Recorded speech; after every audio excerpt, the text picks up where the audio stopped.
Yo, what is going on, everyone? My name is Nick, or the Notorious Fantasy Head. In today's video, we are getting the second edition of my must-draft running backs for fantasy football in 2020. In case you missed the first part of this series, you can go ahead and check back on my channel. I talked about 4 running backs. In this video, we're going over 3 running backs that I feel like are must-draft running backs for the 2020 fantasy football season. I believe their average draft position, their ADP, is just too good right now to be missing out on these players. I think that they are put in the wrong spot because their value is just so good based on where they're getting drafted. So before we get into it, I'd like to ask you guys, could please click that subscribe button down below. It's free, and I produce content every single day to help you guys win that 2020 fantasy football championship. Also, check out patreon.com/notoriousfantasy, link down below.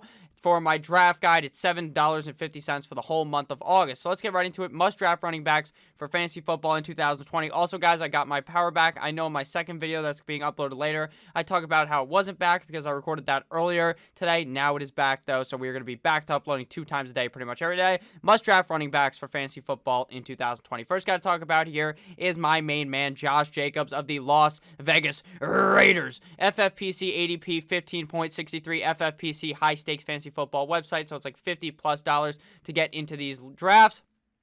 ADP means average draft position, so the 15th player pretty much off the board, so he's a second round pick according to FFPC ADP. After this, we're going to talk about Fantasy Pros ADP. So 5'10", 220 pounds, out of Alabama. Last season was his rookie year. This is going to be his sophomore season, his second year in the NFL. Now, his workout metrics are absolutely atrocious. 22nd percentile 40-yard dash with a 4.69. Very nice. 29th percentile speed score, 34th percentile burst score, no agility score, and a 34th percentile bench press. Now, Josh Jacobs is one of those running backs who a lot of people disliked last season due to the fact that the guy was a bit more on the thicker side. You know, he's got those thick thighs, but it doesn't really matter for Josh Jacobs because the guy had an amazing rookie season, and the workout metrics, just because someone's workout metrics are very, very good or very, very bad, doesn't really tell the tale of the player. It's more about what they actually look like once they have the ball in their hand, once they're playing with some real fans. You know, the combine, there ain't no one watching. You can be a complete and utter combine warrior, and then there's other guys who actually play well when the opportunity is given to them, and Josh Jacobs is one of those guys. If we look at Josh Jacobs right now, covered off the board as running back number 21, pick 19, and round number 2 on Fantasy Pros. So he's running back number 21, finished last season in 2019, playing in just 13 games. Obviously, if he played more than 13 games, probably would have been inside of the top 15 or 16, 14.7 PPR points per game, 15th at running back. So when he was on the field, when he was healthy, he was playing very well, and none of those injuries from last season are anything that you should really be worried about, being more of a reoccurring type of injury. He had 242 total carries last season for 18.6 per game, ranking 13th at the running back position. He had 1,150 rushing yards, 88.5 per game, ranking 7th at the running back position. So Josh Jacobs is a guy that can really get it done on the ground. I would not be surprised if Josh Jacobs is up there with some of those other running backs, maybe a guy like Nick Chubb or Derrick Henry, to potentially be the rushing title winner in the NFL, meaning the most rushing yards in the NFL. I really believe Josh Jacobs can do that on this Las Vegas Raiders team. To many, Josh Jacobs' downfall is in the pass-catching game. He only had 28 targets last season, 2.2 per game, ranking 46th at the running back position, and 20 receptions, 0.23 per game, ranking 47th at the running back position. So obviously, those are not great numbers, but I believe those numbers are going to go up. Mike Mayock insisted in the offseason that he's going to try to get Josh Jacobs more involved in the pass-catching game, and that would make a whole lot of sense. When Josh Jacobs gets the ball, stuff actually happens on offense. You see the team moving down the field, you hand it to Josh Jacobs, you know that guy can just barrel through some guys and run his way for 10, 15 yards, because that's how good Josh Jacobs is. So having a guy who doesn't have like butterfingers or some shit, he doesn't have bricks glued to his hands so he can't catch the ball like Derrick Henry, he's a guy who can do both, and I think this year we really see the pass-catching opportunity for Josh Jacobs increase, making him even better for fantasy football in 2020. Like I said, his receiving yards are obviously going to be low because his targets were low. 166 receiving yards, 12.8 per game, ranking 49th at running back. So his rushing numbers were really what was carrying him in 2020, and I think his receiving numbers going up will make him an even better fantasy football back. He had red zone red zone touches, I should say, of 44, which is 3.4 per game, ranking 11th at the running back position. So the guy was getting getting a whole shit ton of touches when they were trying to score, which is obviously going to be very good for his touchdown total. Last year, only scoring 7 total touchdowns, 17th at the running back position, but I don't worry too much about a rookie running back's touchdown total because I believe that John Gruden is going to feed this guy the rock, so I believe his touchdown total is going to drastically increase in 2020. Now, I'm not saying that it is going to hit the absolute fucking moon. He's going to score like 15 touchdowns, pull some Aaron Jones shit. I don't think that's going to happen. I think it might be around 10, but that will even further boost his fantasy football output. Josh Jacobs, to me, is just a very super safe player, and I think under John Gruden this year, he is going to look even better. Obviously, Gruden was the coach last year, but I just think this Las Vegas Raiders team is going to look better in 2020. So to look even further into Josh Jacobs, we can see the guy was super duper efficient in 2019. 4.5 true yards per carry as a rookie, ranking 13th at the running back position. He had 13 breakaway runs, which is 1 per game. He only played in 13 games, and in those games, he was having runs where he was looking like a goddamn monster, looking like Bo Jackson out there with ranking 3rd at the running back position.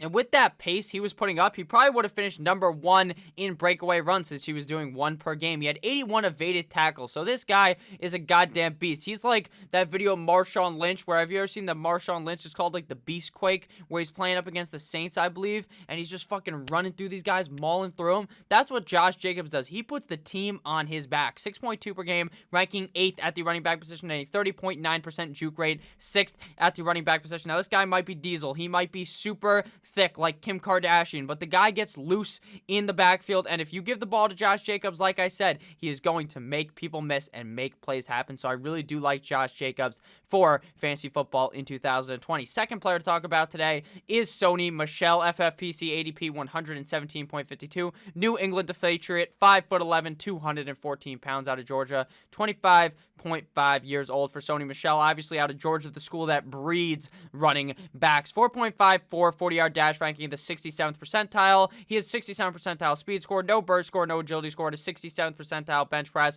because this guy all over the board is number 67. Now, I know what you might be thinking. Nick, I watched the last must-own running back videos. The last video. Why the fuck are you talking about Sony Michel? You talked about James White in the other video. It's because I think both of these guys are going to be good this season. I really believe, for some reason, that the Patriots are still just going to run the ball a million times, and Sony Michel is going to be successful. So if we look at Sony Michel's stats last season, this guy might have been the worst and least efficient running back I have ever seen grace the NFL. So I think there's no way that he could do worse than he did last season. I really think we see him go back to form like what we saw Sony Michel play in 2018. Running back number 37 right now off the board, pick 96, and is an 8th round pick. So this guy, not that he's free, but he's one of those guys that's going super late in the draft. Now, you can understand why. Finished as running back number 31 last season, playing in all 16 games. Typically, a guy that plays 16 games and finishes outside of the top 30 running backs is an absolute dumpster fire of a running back. But I personally believe Sony Michel is better than that. 9.6 PPR points per game. Flip that around. That's 6.9.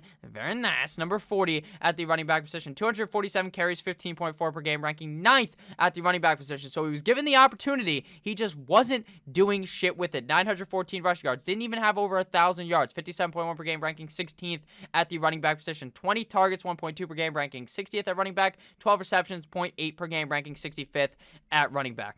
And I'm going to be honest with you, there is no shot in fuck that number rises anywhere past 25 or 30. Just Sony Michel is not the pass catching back. That's why James White is there. Unless James White was to get into a freak accident, the guy is just not going to be catching too many balls, which is okay because I think that he is going to be a much better rusher in 2020. He had 7 total touchdowns, ranking 17th at the running back position, which is pretty strong, and I believe could even be better in 2020 based upon how I believe Cam Newton is going to be running this offense and how I believe that Bill Belichick is going to mold this system to be more run-heavy, allowing for not really play action, but more of those option type of plays and stuff where Cam Newton is going to be able to get the ball to that running back. He had 45 red zone touches, ranking 10th at the running back position. I don't believe that will change at all either. I think that Sony Michel is clearly the running back 1 on the team. I think James White is great as well. I'd even prefer James White in fantasy football, but I think both running backs for New England could be very fantasy relevant. So like I said, this guy was negative efficient. This guy was as efficient as taking Plan B 24 hours after you already had sex. It just doesn't make any sense. It really doesn't at all. Sony Michel literally had 3.6 true yards per carry, 54th at running back.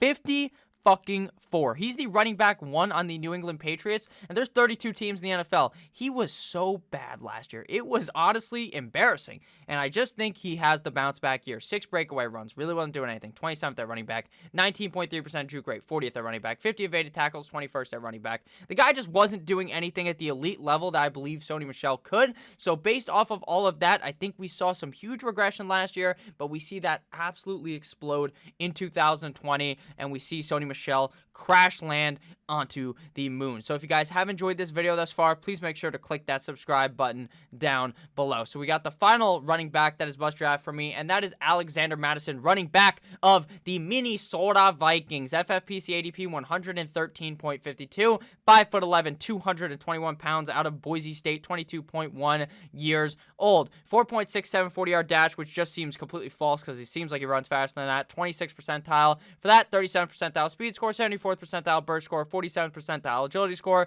and a 67th percentile bench press.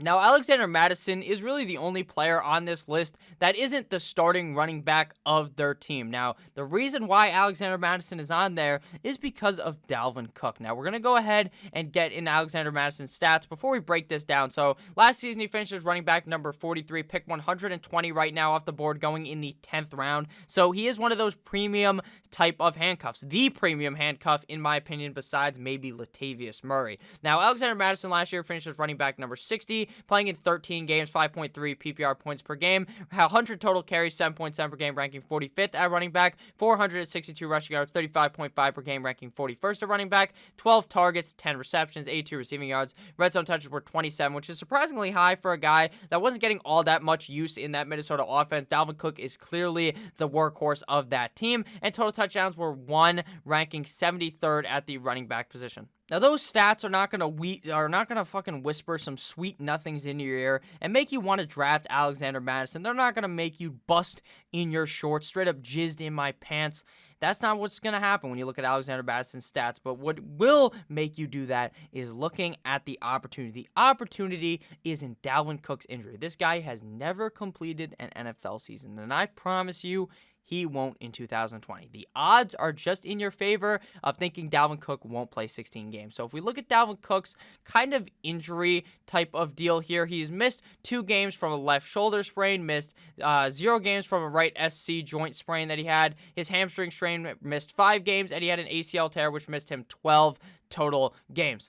According to Player Profiler, Dalvin Cook has a 55.4% chance of getting injured in 2020, and that itself is enough to get me worried. We've seen the guy miss a bunch of games in the past, and I just truly don't believe that the guy is going to be able to stay healthy through the 2020 fantasy football season. When Dalvin Cook is healthy, he's amazing, but the system is set up for a great running offense. I think that Alexander Madison will be able to step up well into that role and be able to ball out. Now, shout-outs right now come right at the end of the video. Thank you guys all for commenting the word at the end of the last couple of videos that I asked you guys to shout out. So thank you to James Condon, Christopher Hicks, Roel Flores. Hopefully I pronounced your guys' names right. I'm a fucking dumbass. Crackerman, might be wrong as well, and Brandon Shanesy. Thank you guys all for that comment. I really appreciate it. If you guys want to be featured in tomorrow's video, comment code Golden down below in the comments. I really love all of you guys. Thank you guys all so much for watching this video. Thank you for watching every single video